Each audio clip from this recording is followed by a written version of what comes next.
Brizzy de Clint Eastwood, 1973. Brizzy est le troisième film réalisé par Clint Eastwood et le premier où il n'apparaît pas comme acteur car il était trop jeune pour le rôle. On le verra juste faire un caméo comme promeneur à 1h03. Le titre Brizzy est le surnom de l'héroïne Edith Alice Braverman, surnommée donc Brizzy. C'est une jeune hippie sans domicile fixe. Le film raconte son histoire d'amour avec un quinquagénaire divorcé interprété par William Holden. Clint Eastwood souhaite adapter une histoire de la scénariste Cheryl Ames qui était déjà à l'origine de celle de son premier film, Un frisson dans la nuit. Elle signe le film, comme elle l'avait fait pour Un frisson dans la nuit, du nom masculin de Joe Ames.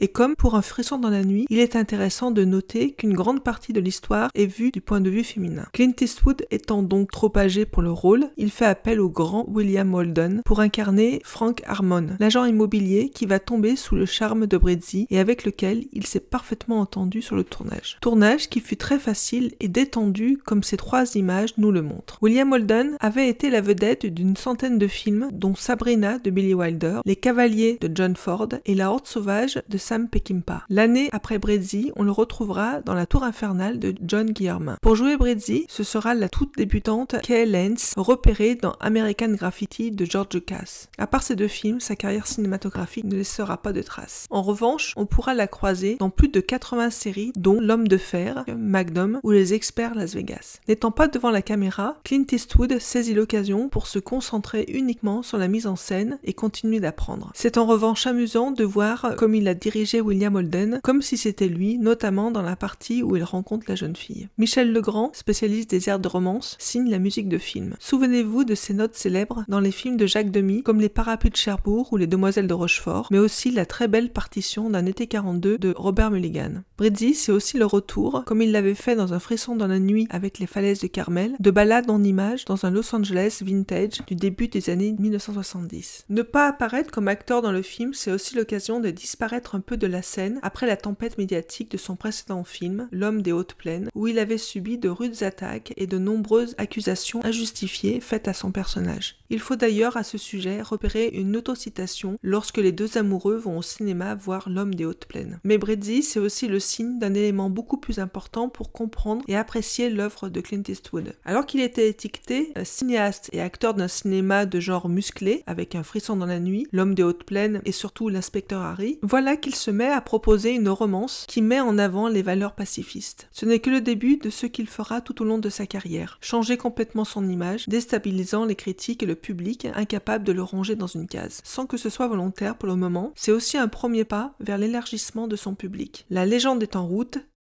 Bon film!